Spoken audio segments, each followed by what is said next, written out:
السلام علیکم dear students, آج ہم تھیوریز آف انٹیلیجنس میں یا ذہانت کے نظریات کے سلسلے میں اسپیئرزمینز کا دو عنصری نظریہ یا جس کو ہم اسپیئرزمینز ٹو فیکٹر تھیوری کہتے ہیں اس کے بارے میں پڑھ لیں گے۔ چارلز اسپیئرزمین نے 1904 میں اپنا دو عنصری نظریہ پیش کیا۔ اس کے خیال میں ذہانت کی پیمائش کے لیے مروجہ تمام ٹیسٹ بظاہر تو ایک دوسرے سے بہت مختلف نظر آتے ہیں، لیکن یہ تمام ٹیسٹ صرف ایک ہی چیز کی پیمائش کرتے ہیں، جسے اسپیئرزمینز نے عمومی عنصر یا جنرل فیکٹر کا نام دیا، جس کو ہم جی کے نام سے جانتے ہیں۔ اسپیئرزمینز نے اپنے نظریے پر کام جاری رکھا اور اس طرح 1927 میں ترمیم اضافے کے بعد اس نظریے کو دوبارہ وہ عوام کے سامنے لے آیا۔ اگر ہم اسپیئرزمین کے تھیوری کو دیکھیں، اس کی جو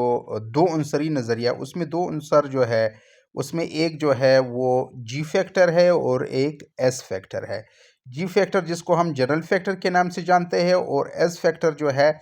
وہ اسپیسیفک فیکٹر ہے۔ اب ہم دونوں کو تھوڑا سا ڈسکس کرتے ہیں۔ سب سے پہلے ہم اسپیئرزمینز کے جو عمومی عنصر ہے جی کے بارے میں پڑھیں گے۔ اسپیئرزمین کے مطابق عمومی عنصر جی جو ہے تمام مہارتوں کا مجموعہ ہے، جو کہ ایک مینٹل پروسیس یعنی ذہنی عمل ہے، اور ایک ذہنی عمل جو ہے کسی دوسری ذہنی عمل میں بآسانی منتقل ہو سکتا ہے۔ یہی وجہ ہے کہ فرد اگر ایک شعبے میں کامیاب رہے زندگی کے، تو اسے ملتے جلتے جتنے دوسرے شعبے ہیں اس میں بھی وہ کامیاب رہتا ہے، کیونکہ اس کے مطابق ہر مقام پر مسائل اور اشیاء کے مابین تعلق کی نوعیت کو پوری طور پر سمجھ لیتا ہے، جس کی وجہ اسپیئرزمین کے نزدیک عمومی عنصر جی کی مقدار میں اضافہ ہوتا ہے۔ اسپیئرزمین کہتا ہے کہ ہر فرد میں کام سیکھنے کی صلاحیت تو موجود ہوتی ہے، تو وہ مناسب تربیت کے بعد وہ کام بھی سیکھ لیتا ہے۔ اس طرح اسپیئرزمین کے مطابق دوسرا جو فیکٹر ہے وہ ذہانت کا خصوصی عنصر یا اسپیسیفک فیکٹر جو ہے۔ اسپیئرزمین کے نزدیک ذہانت کا خصوصی عنصر فرد کی ان صلاحیتوں اور خصوصی مہارتوں کا مجموعہ ہے جو اسے ورثے میں ملی ہے، اور یہ صلاحیتیں یا مہارتیں ایک فرد سے دوسرے فرد تک کی علیحدہ ہوتی، یعنی ہر ایک کی اپنی اپنی خصوصی مہارتیں یا صلاحیتیں ہوتی ہے، جیسے کہ کوئی شاعر ہے یا سائنسدان ہے یا مصور ہے یا انجینئر ہے۔ اسپیسیفک اس کے یہی فیکٹرز ہوتے ہیں۔ اس کے مطابق ذہانت کا خصوصی عنصر وہ ذہنی عمل ہے جو عمومی عنصر کی طرح کسی دوسرے ذہنی عمل میں منتقل نہیں ہوتا۔ تو اب یہاں پر یہ دونوں فیکٹر کا اگر ہم تھوڑا سا خلاصہ لے لیں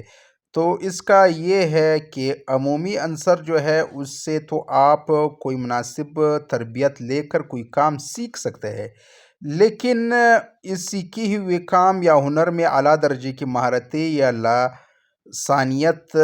حاصل کرنے کے لیے خصوصی عنصر درکار ہوتا ہے۔ مثال کے طور پر ہر شخص نفسیات کا مضمون تو پڑھ سکتا ہے، لیکن مانا ہوا ماہر نفسیات سائیکالوجسٹ صرف وہی ہوگا جس کے خصوصی عنصر میں نفسیات دان بننے کے جراثیم پائے جاتے ہیں۔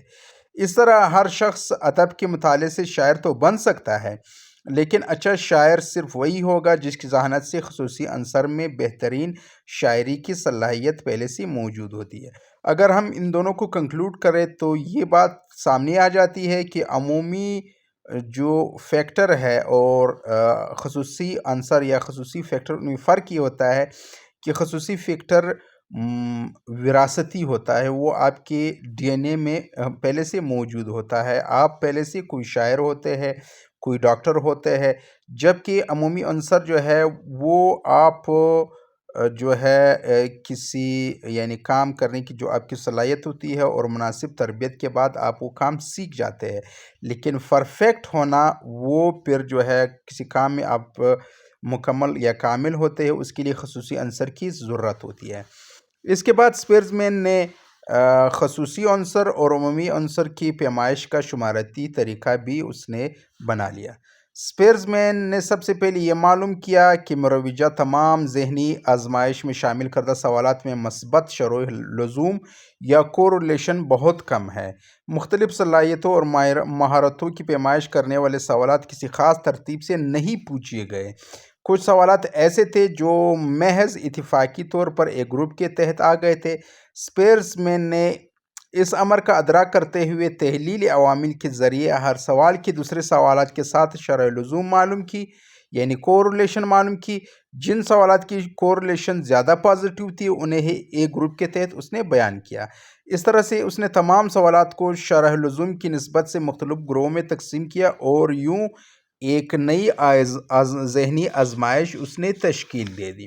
یہ تو اسپیئرز مین کا جو نظریہ تھا اور اس کی پیمائش کا جو اس نے ٹول بنایا۔ اب اس پہ تنقید بھی ہوئی اسپیئرز مین کا جو نظریہ ہے۔ سب سے پہلے اسپیئرز مین کے نظریے پر یہ اعتراض کیا جاتا ہے کہ اس کے بیان کردہ عمومی عناصر کی کوئی واضح اور سائنسی حیثیت نہیں۔ اس کی وجہ یہ ہے کہ عمومی عنصر جی کے تحت آنے والے تمام عوامل مشترک نہیں، بلکہ انہیں مزید گروہوں میں تقسیم کیا گیا ہے، لہٰذا اس کی کوئی سائنٹیفک سٹیٹس نہیں ہے۔ سیکنڈ پہ جو ہے اس کے تیار کردہ جو ذہنی آزمائش ہے، اس میں سوالات کی تعداد ہی بہت کم ہے، جو کہ محدود ذہانت کی پیمائش کرتے ہیں، یعنی مکمل ذہانت کی پیمائش کا یہ احاطہ نہیں کرتے۔ اس طرح تھرڈ پہ اگر ہم اس کو دیکھیں، اس پہ جو تنقید ہوئی ہے، تھارنڈائک کے مطابق اس نظریے میں عمومی عنصر جی کو ثابت کرنے کے لیے باہم شرح لزوم کا مطالعہ کافی نہیں، یعنی آپ جو ہے عمومی عنصر کو ثابت کرنے کے لیے صرف کوریلیشن کا سہارا نہیں لے سکتے، اور بھی فیکٹرز ہوتے ہیں جن کا مطالعہ کرنا ہوتا ہے۔ لاسٹ پہ جو فورتھ نمبر ہے وہ یہ ہے کہ جو تنقید اس پہ ہوئی ہے کہ ذہانت جیسے کہ پیچیدہ افعال اور خصوصیات کا مجموعہ ہے، اس لیے عمومی عنصر فرد میں نہیں بلکہ روزمرہ سر انجام دینے جانے والے کاموں میں مشترک ہوتا ہے۔ یعنی اس کا مطلب یہ ہے کہ مختلف اعمال و افعال ایک دوسرے سے مشابہت رکھتے ہیں۔ تاہم اگر اس نظریے کو دیکھیں تو اس نظریے نے اس پہ تنقید بھی ہوئی ہے، اور تھوڑی سی اس کی جو جنرل یا عمومی فیکٹر ہے